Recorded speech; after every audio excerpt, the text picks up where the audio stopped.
위기는 뭐다라고 하죠? 네, 감사합니다. 위기는 기회다라는 말이 있습니다. 이 위기를 성장의 발판으로 삼아서 새로운 성장을 향한 도약 그리고 기회를 만들 수 있다는 의미로 사용되는 말입니다. 우리의 삶에 이 위기가 찾아올 때가 있는데 이 위기는 그렇게 우리를 성장하게 하기도 하지만 사실 위기는 우리의 삶의 평소에 어떻게 살아갔는지 우리의 삶의 실력을 적나라하게 드러나게 하는 도구이기도 합니다. 이 위기 속에 진정한 실력자가 나타난다라는 말도 있고 영웅은 난세에 태어난다라는 말도 있습니다. 그렇다면 그리스도인들은 이 위기가 우리의 삶에 닥쳐올 때 어떤 모습으로 서 있을까요? 단순히 그것을 내 신앙의 성장의 도구로만 삼는 것이 아니라 위기가 찾아옴과 동시에 내가 주님을 평상시에 잘 찾고 있었는지 그리고 그 주님께 잘 붙들리며 살아가고 있는지 그 믿음이 내게 실제인지가 드러나는 것이 위기입니다.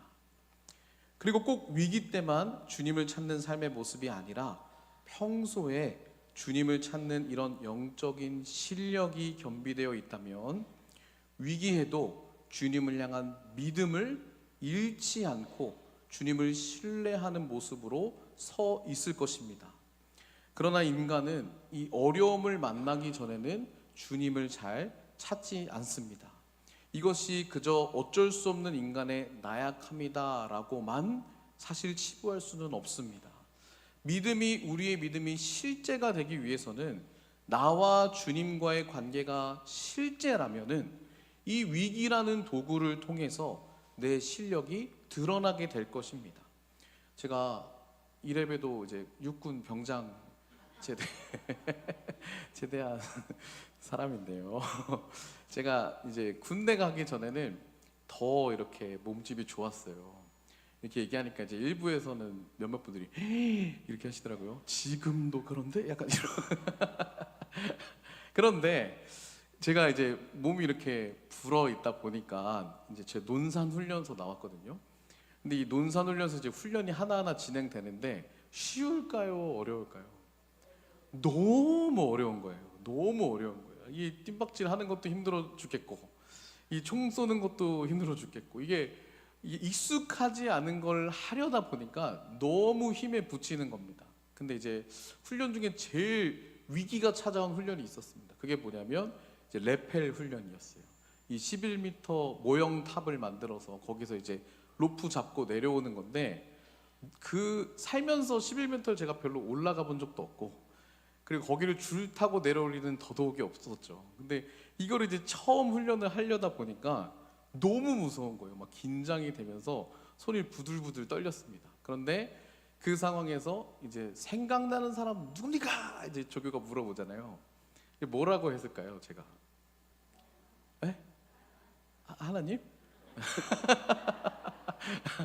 하나님이면 너무 좋았겠죠. 그렇죠. 맨 처음에 이제 부모님 생각이 많이 났어요. 부모님, 엄마, 아빠 생각이 났고 그 다음에 또 누가 생각났을까요? 어떻게 하셨어요? 제가 그랩에도 여자친구가 있었습니다. 그리고 지금 아내예요. 다행히도.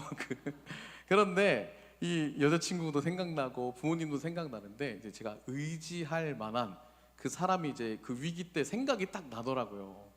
그래서 이름을 외치고 이제 하나하나 이제 내려갔습니다. 다 내려가고 나서 제 마음에 약간 현타가 왔어요. 아까 말씀하신 것처럼 왜 하나님을 안 찾았지? 왜 하나님이 생각나지 않았지? 이제 이런 생각이 갑자기 확 들더라고요. 그리고 또 행군을 하면서 행군 훈련을 처음 하면서 군장을 20km 넘는 걸 메고 진짜 몇십 킬로를 가는데 이제 그제서야 누가 생각이 날까요? 그렇죠. 하나님이 이제 그때 생각나는 거예요. 예수님이 생각나면서 이 너무 무거운 걸 지고 걸어가는 그 여정이 진짜 예수님이 얼마나 힘드셨을까. 예수님이 이런 나를 위해서 이렇게 무거운 이거보다 더 무거운 십자가를 지고 걸으셨을 생각이 나는 거예요. 그래서 남과 동시에 다행이다. 다행이다. 내 믿음이 군대에서 그래도 잃어버리지 않고 그래도 주님을 향한 믿음이 계속 지속되고 있구나라는 생각이 들었습니다. 그런데 여러분, 이렇게 위기의 순간들마다 우리에게 익숙하지 않은 상황들이 찾아올 때마다 우리는 평상시에 무엇을 생각하고 의지하고 붙잡았는지가 드러납니다. 그리고 그 믿음의 실력이 내 안에 있는지 없는지가 아주 적나라하게 드러납니다.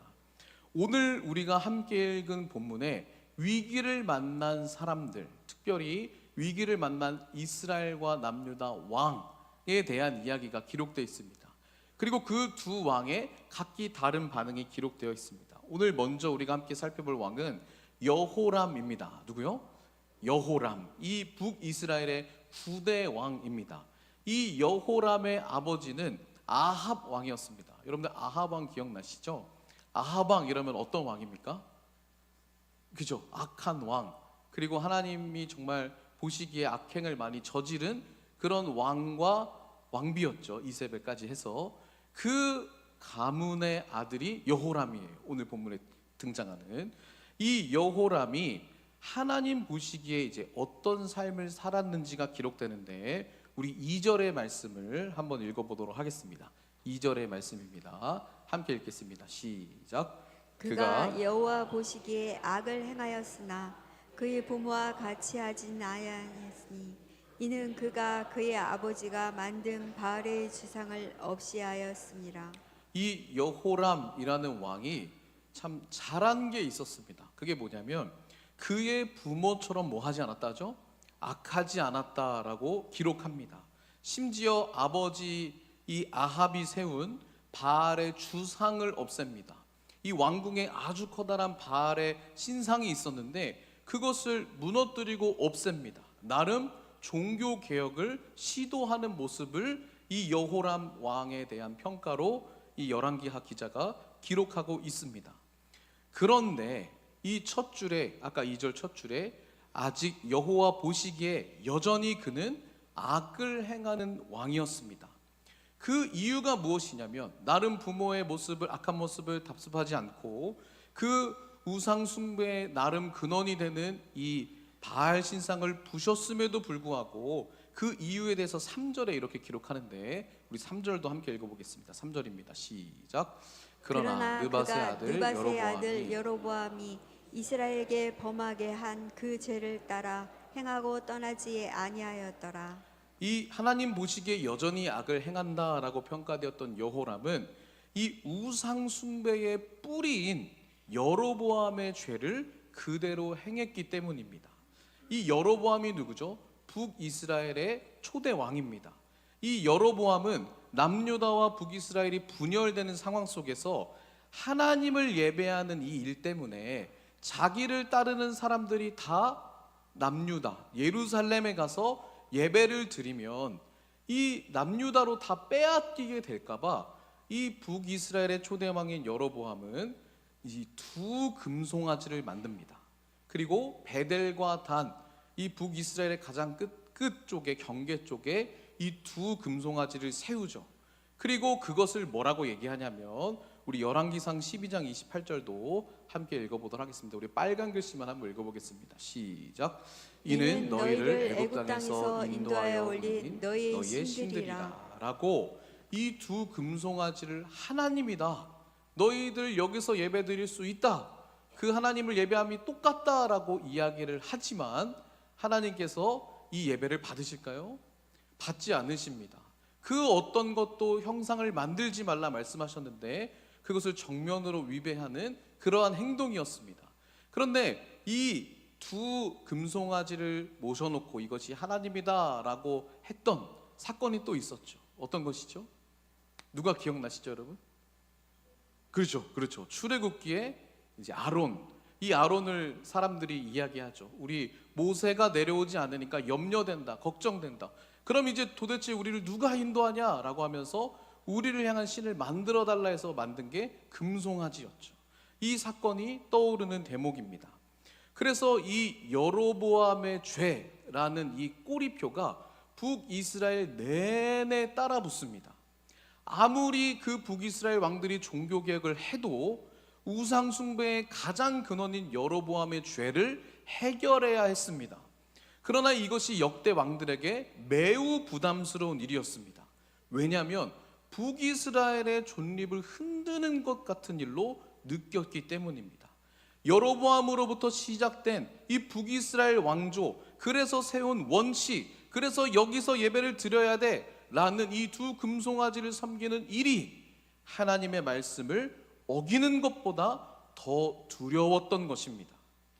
하나님 외에 다른 신을 만들지 말고 그 어떤 형상을 섬기지 말라는 하나님의 말씀을 정면으로 어기는 죄임에도 불구하고 북이스라엘의 정치적인 명분, 그리고 그 명분 그 자체인 금송아지 상을 없앨 수 없었던 것입니다. 이스라엘의 정치적 종교적 안정을 위해서라면 이것을 내버려 두어야 했습니다. 그래서 결국 이 여호람은 그 아합이 섬기던 바알 신상을 부셨지만, 그 주상을 부셨지만 반쪽짜리 우상 차단만 했을 뿐 가장 근본적인 뿌리를 뽑지는 못했던 것입니다.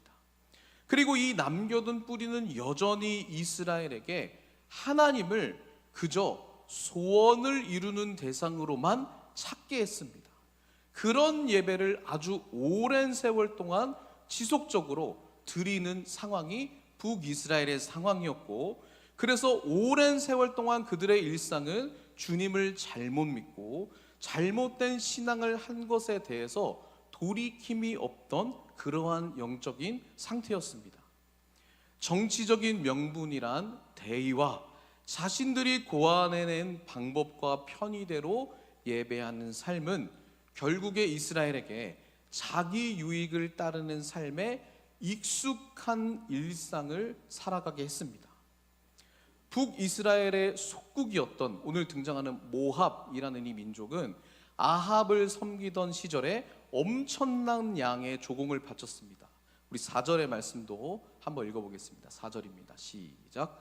모압 왕 메사는 양을 치는 자라. 새끼 양 10만 마리의 털과 순양 10만 마리의 털을 이스라엘 왕에게 바치더니, 엄청난 양을 늘 바쳤습니다. 아합 시절에. 그런데 아합이 죽고 그 아들 이제 여호람의 형 아하시아가 죽고 이제 여호람이 왕이 된 시절에 이 모압이 독립을 선언합니다. 이 모압이 배신을 하게 됩니다. 그러면서 다 자연스럽게 뭐가 따라오죠? 이 조공이 없어지는 겁니다. 그들이 이 모압의 조공으로 정말 큰 경제적인 이익을 보며 살아갔었는데 엄청난 경제적 손실이 모압의 독립으로 인해서 생겨나게 된 것입니다. 이러한 상황 속에서 독립을 한다니 이 여호람은 이것이 용납되지 않았을 것입니다. 그래서 이 모압을 응징하기 위해서 군대를 일으킵니다. 자기가 뺏겼다라고 생각한 것을 되찾기 위해서 군대를 전역에서 모으고 행군을 하게 됩니다. 그리고 남유다 왕 여호사밧에게 동맹을 제안하죠. 내가 이렇게 뺏겼는데 쟤네 좀 괘씸하지? 그러니까 쟤네 좀 본보기로 보여주게 함께 같이 동맹을 맺어서 좀 혼내주러 가자라고 동맹을 제안합니다. 그런데 남유다 왕 여호사밧 역시 이 동맹에 흔쾌히 수락합니다. 사실 이 전쟁이 하나님께 있음을 고백한 이스라엘 왕들은 함부로 전쟁을 일으켜서는 안 됐습니다. 이 전쟁에 앞서서 하나님께서 기뻐하시는 전쟁인지 하나님이 허락하신 전쟁인지를 물어봐야 하는 그 사명이 이스라엘의 왕들에게 있었습니다. 그럼에도 불구하고 이들은 공동의 이익을 도모합니다. 그것이 경제적이건 그것이 정치적이건 어떤 명분이건 그것을 정확히는 알 수는 없지만 여호사밧 왕 역시 그 공동이익을 도모하며 그것을 선택하는 삶을 가게 됩니다. 그리고 그 선택에서 두 왕이 그렇게 선택한 여정 속에서 이제 하나님이 허락하지 않은 그 전쟁의 여정 속에서 이 여호사밧 왕은 자기 민족의 속국인 에돔 그 왕까지 끌어들여서 에돔 광야길로 거쳐가자.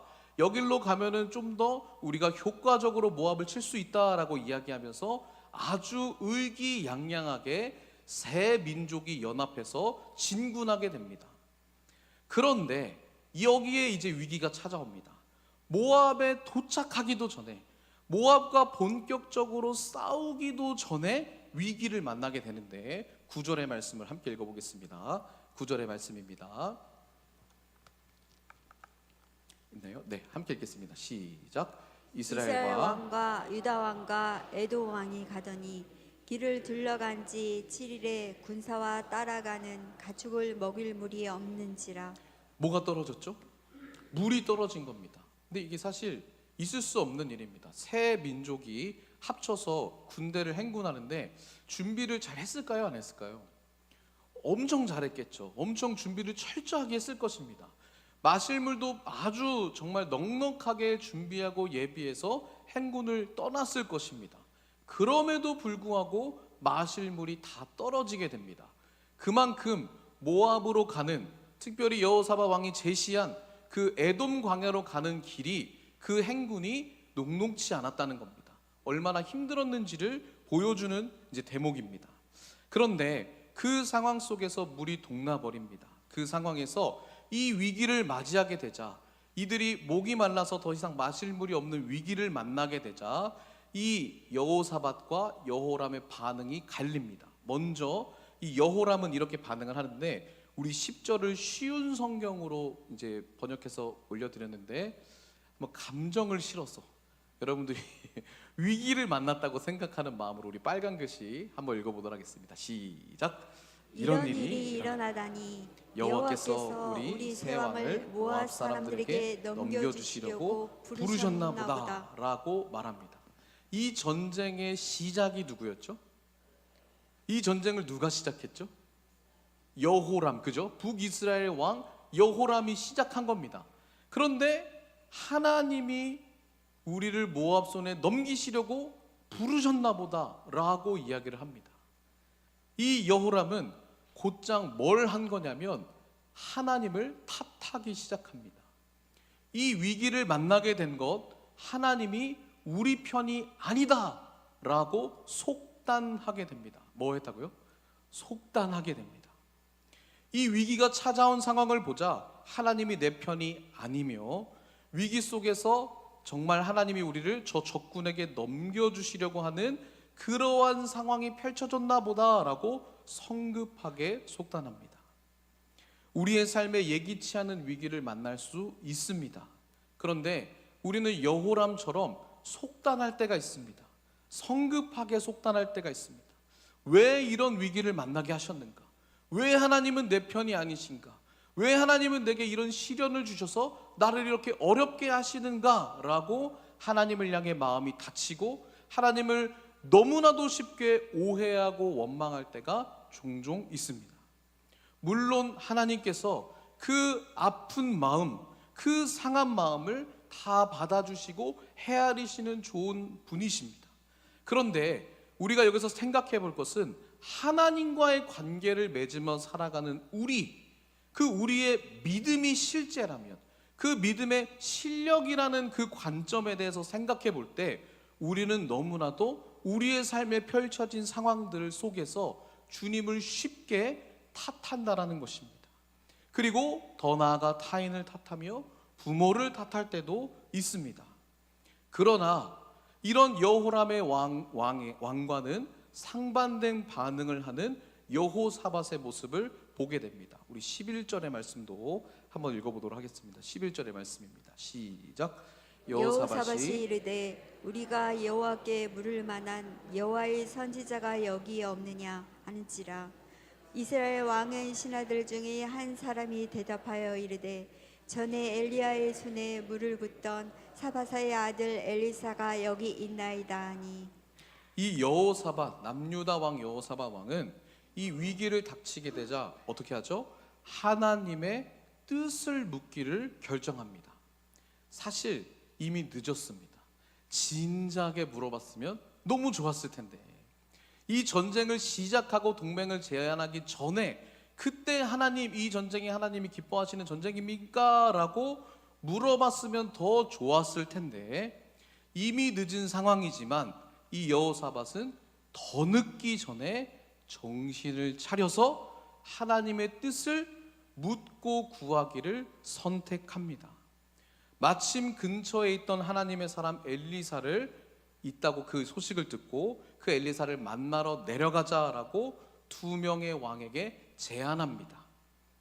자기의 뜻대로 공동이익을 도모하기 위해, 정치적 명분을 위해서, 그 편의를 위해서 더욱 앞세웠던 그들의 선택, 그들의 일상, 그 속에서 만난 위기일지라도 그곳에서 내려와서 하나님의 뜻을 구하는 자리로 우리 다시 내려가자라고 선택하고 제안합니다. 8절 12절에 보면은 이런 표현이 있습니다. 열왕기하 저자가 이 지형적인 이유일 수도 있겠지만 이 8절에 보면은 여호람이 이르되 우리가 어느 길로 올라가리까 라는 표현을 씁니다. 그런데 여호사밧이 하나님의 말씀이 엘리사에게 있으니까 그 하나님의 뜻을 구하러 가기 위해 우리가 뭐 하자 하죠? 내려가자라고 이야기합니다. 우리의 삶 속에 우리의 정말 우리가 소원하고 또 위기 속에서 우리가 듣고 싶은 말을 듣기 위해서 우리는 계속해서 하나님이 아닌 헛된 길로 올라갈 때가 있습니다. 그런데 그 속에서 여호사밧은 위기를 만났을 때 하나님의 뜻을 구하는 자리로 내려가기를 선택한 것입니다. 하나님께서는 엘리사를 통해서 위기를 만난 여호람과 여호사밧과 에돔 왕에게 말씀하십니다. 그런데 이렇게 하나님의 뜻을 구하러 나온 자리에 나온 그 여호사밧과 이 여호람 왕에게 참 하나님의 말씀이 들려지는데, 이 들려지는 상황 속에서 엘리사가 굳이 이런 얘기를 합니다. 우리 14절의 말씀을 한번 읽어보도록 하겠습니다. 14절입니다. 시작. 엘리사가 이르되 내가 섬기는 만군의 여호와께서 살아계심을 두고 맹세하노니 내가 만일 유다의 왕 여호사밧의 얼굴을 봄이야 아니면 그 앞에서 당신을 향하지도 아니하고 보지도 아니하였으리이다. 이 엘리사가 굳이 이 여호람에게 되게 기분 나쁘게 얘기를 하는 겁니다. 네 얼굴을 봐서가 아니라 누구 얼굴을 봤어요? 누구 얼굴? 그죠? 여호사밧의 얼굴을 봐서 하나님의 말씀을 들려줄 거야라고 이렇게 얘기를 합니다. 이 여호람 입장에서 기분이 좋을까요? 나쁠까요? 나쁘겠죠. 왜 기분 나쁘게 굳이 저렇게 언급하지도 되지 말아야 될 말을 언급하지? 라고 생각했을 수 있습니다. 그런데 열왕기 저자가 이 대목을 기록한 이유가 있습니다. 그 이유는 무엇이냐면 여호람의 잘못된 신앙을 조명하기 위해서입니다. 13절의 말씀도 읽어보겠습니다. 13절입니다. 시작. 엘리사가 이스라엘 왕에게 이르되 내가 당신과 무슨 상관이 있나이까? 당신의 부친의 선지자들과 당신의 모친의 선지자들에게로 가소서 하니 이스라엘 왕이 그에게 이르되 그렇지 아니하나이다. 여호와께서 이 세 왕을 불러 모아 모압의 손에 넘기려 하시나이다 하니라 라고 이야기합니다. 이 엘리사가 그의 부모의 이야기를 합니다. 이 아합 그리고 이세벨, 이 아버지 어머니가 위기가 찾아왔을 때 누구를 찾았을까요? 네? 누구를 찾았을까요? 아합과 이세벨은 위기가 왔을 때 누구를 찾았을까요? 그렇죠. 거짓 선지자, 이 바알신을 섬기는 그 거짓 선지자들을 찾았을 겁니다. 그리고 찾고 무슨 얘기를 듣길 원했을까요? 내가 듣고 싶은 얘기, 내 귀를 간지러운 귀를 긁어줄 수 있는, 시원하게 해줄 수 있는 이야기를 듣기를 원했을 것입니다. 하나님의 뜻이 아니라, 그리고 그 어떠한 것도 아닌 자신을 만족시켜줄 수 있는 이야기를 듣기 위해서 거짓 선지자들 늘 곁에 두고 그들에게 위기가 있을 때마다 찾아갔습니다. 그러한 일상을 여호람 역시 살았을 것입니다. 그러한 인생 속의 일상 속에 여호람이 살아갔습니다. 그래서 지금 엘리사에게 나온 이유도 마치 그것처럼 나온 겁니다. 거짓 선지자들에게 이 지금 위기를 해결해주고 내가 듣고 싶은 얘기, 내가 듣고 싶은 방법으로 이 위기를 타개해 줄 것을 듣고 싶은 그 잘못된 중심을 지금 엘리사가 그 여호람의 신앙의 잘못된 모습을 적나라하게 보여주고 있는 것입니다. 사실 진짜 위기는 무엇이냐면, 여호람에게 있어서 진짜 위기는 이 말씀하시는 하나님의 말씀이 들리지 않는 게 진짜 위기입니다. 그리고 그 말씀을 친히 이루시는 하나님의 손이 보이지 않는 것 역시 그에게 닥친 영적인 위기임을 말씀하고 계신 것입니다.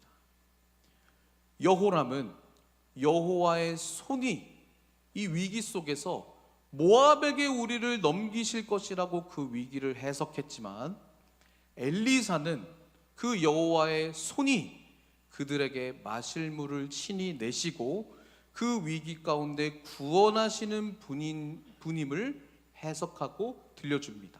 17절의 말씀도 다시 한번 읽어보겠습니다. 17절입니다. 시작. 여호와께서 이르시기를 너희가 바람도 보지 못하고 비도 보지 못하되 이 골짜기에 물이 가득하여 너희와 너희 가축과 짐승이 마시리라 하셨나이다. 위기 속에서 늘 이 여호람은 내 자신과 우리의 어떤 공동의 이익만을 지독하게 생각하며 그것으로만 해석했습니다. 그래서 여호와의 손이 나를 치신다, 우리를 치신다라고 해석합니다. 그런데 그런 자들을 향해서 너희를 구원하시고 돌보시는 하나님의 손을 엘리사는 여전히 들려주고 보여주며 그 일을 이루실 하나님을 주목하게 합니다. 그런데 여호와 보시기에 아까 우리 함께 읽은 2절에 여전히 악을 행하고 지금 이 위기 속에서도 자신의 이익만을 생각하는 우둔한 이 여호람 왕에게 하나님께서 엘리사가 말한 것처럼 그 얼굴을 쳐다도 보지도 않으시고 그에게 그 위기를 그가 말하는 것처럼 모압의 손에 그를 내던지실 수도 있음에도 불구하고 하나님께서는 이 여호람 왕에게 하나님이 베푸시는 하나님의 은혜의 손을 들려주시고 주목하게 하십니다. 그리고 말씀하신 대로 아무것도 날 수 없는 상황 속에서, 비조차 올 기미가 없는 상황 속에서 하나님께서 이들에게 물을 내리심을 말씀하십니다. 그리고 말씀하신 대로 에돔 광야에 물이 가득 차게 되고 그 물을 이 세 민족의 군사들이 충분히 마시게 됩니다. 그리고 마실 뿐만 아니라 하나님께서 모압을 이 세 민족의 손에 건네주셨는데 참 희한한 방법으로 건네주십니다. 그 하나님으로부터 나온 물, 그 물로 인해서 물에 비친 태양 빛을 보고 이 모압 사람들이 저거 피다라고 착각하게 만든 겁니다. 그리고 이 모압 왕이 어떻게 속단하게 되냐면, 이 모압의 입장에서도 세 민족이 쳐들어오는 게 위기인데 이 위기 속에서 어떤 속단을 하게 되냐면, 저거 피인데 분명히 세 민족이 내부 분열이 일어나서 저들끼리 싸워서 죽어서 피가 흐르는 거다, 우리에게 기회다 라고 그 위기 속에서 착각하게 만듭니다. 그 착각함으로 쳐들어갔지만 전혀 아니었죠. 그리고 모압이 큰 패배를 맞이하게 됩니다. 이렇게 위기 속에서 속단하는 것은 우리가 참 조심해야 될 부분입니다. 여호람 역시 하나님의 타심을 속단하였죠. 그리고 모압 왕 역시 이것이 우리에게 기회다라고 속단합니다. 위기 속에 늦었다 할지라도 내 삶에 이익만을 쫓던 삶에서, 그리고 명분과 대의를 앞세우며 찾아갔고 살았던, 선택했던 그 삶에서 여전히 벗어나지 못한 상황일지라도 우리 가운데 그 말씀을 들려주시고 그 말씀 속에서 내가 위기 속에 어떻게 반응하는지를 드러나게 하시며 그 믿음이, 실력이 내 안에 충분치 못함을 깨닫게 하실 뿐만 아니라 하나님이 말씀하신 그 말씀하신 바를 이루시는 일을 주목하게 하셔서 다시 하나님을 신뢰하는 자로, 다시 하나님을 믿는 자로 부르시는 은혜의 자리가 하나님의 뜻을 구하러 내려가는 자리임을 믿으시길 바랍니다. 하나님께서는 그 자리에서 우리에게 하나님의 능하신 손을 주목하게 하십니다. 그리고 여전히 우둔한 나에게, 여전히 하나님 탓이라고 속단하는 나에게 하나님의 능하신 손을 펼치시고 그 일을 이루심을 보게 하시는 그 은혜의 자리로 우리는 내려가야 할 줄을 믿습니다. 여호람에게는 너무나도 큰 위기였지만 하나님 보시기엔 이 위기가 어떠했냐면, 우리 18절의 말씀을 함께 읽어보도록 하겠습니다. 18절 말씀입니다. 시작. 이것은 여호와께서 보시기에 작은 일이라 여호와께서 모압 사람도 당신의 손에 넘기시리니. 하나님 보시기엔 어떤 일이라고요? 작은 일이랍니다. 너무나 작은 일이랍니다. 하나님 보시기에 이 작은 일, 위기는 하나님만이 하시는 방법과 하나님만이 주실 수 있는 일과 하나님만이 보여주실 수 있는 사건을 목격하게 합니다. 그리고 그 뜻을 구하는 자리로 내려와 주님을 신뢰하는 법을 배우는 자리로 우리를 계속해서 초대하십니다. 그렇기에 위기는 그 하나님이 우리의 믿음을 온전하게 하시는 은혜의 기회임을 믿으시길 바랍니다. 문제와 위기보다 더 큰 하나님을 경험하는 자리인 줄을 믿으시길 바랍니다. 그 믿음의 자리로 우리를 초대하시고자 하나님께서는 우리에게 명분, 그거 중요하지 않다. 공동의 이익, 그거 중요하지 않다. 대의, 그거 중요하지 않다. 효율, 그것을 어떤 아합의 주상을 없앴다고 그 어떤 그런 반쪽짜리의 신앙, 그것이 중요하지 않다라고 우리에게 말씀하십니다. 그 자리에서 내려오라고 말씀하십니다. 하나님의 뜻을 구하는 자리로, 하나님의 뜻이 내게 들려지는 자리로, 그 뜻이 이루어짐을 다시 목격하는, 그래서 그 믿음이 실제가 되고 그 주님을 날마다 신뢰하며 살아가는, 주님으로부터 오는 것으로 살아가는 그 은혜의 자리로 우리를 초대하십니다.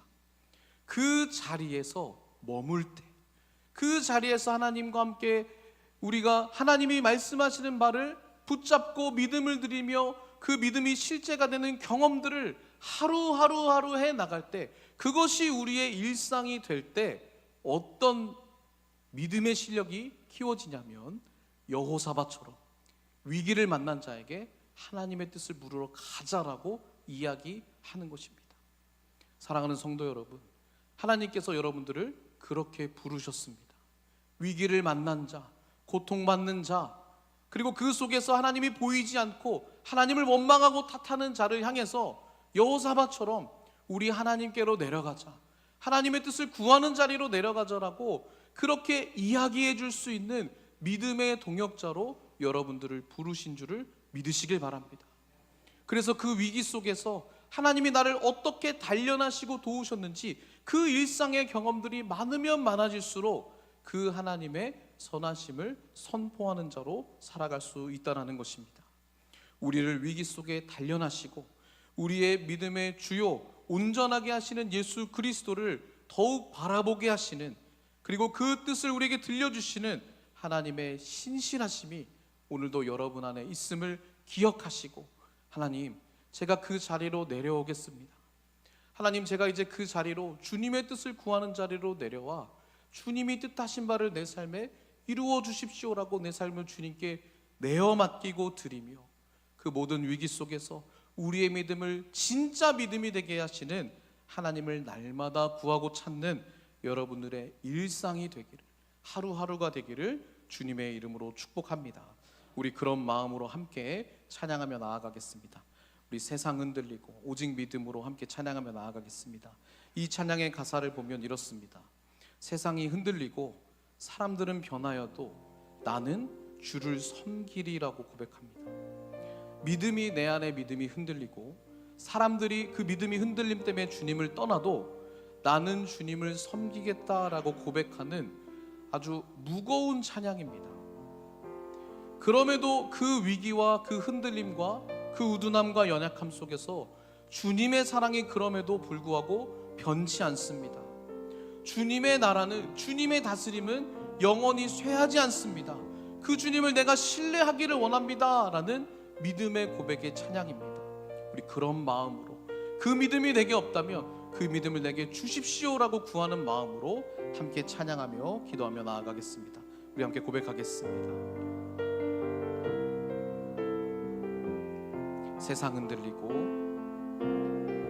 세상은 들리고 사람들은 변하여도 나는 주를 섬기리. 주님의 사랑은 영원히 변하지 않네. 나는 주를 신뢰해 오직 믿음으로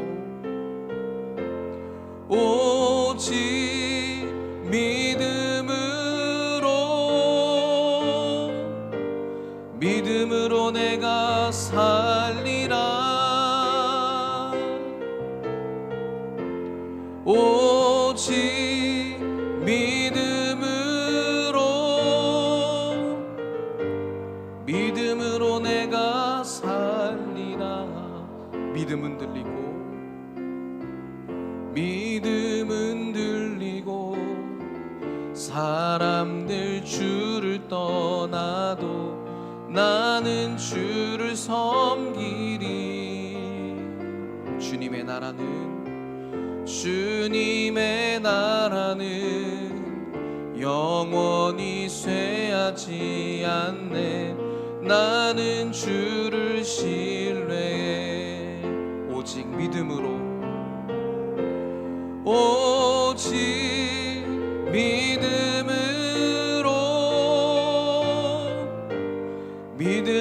내가 살리라.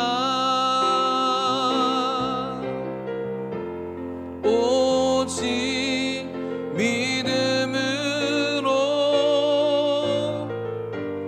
믿음으로 내가 살리라. 오직 의인은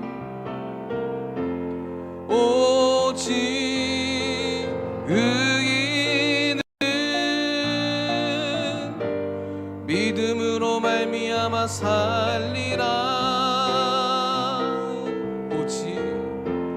오직 의인은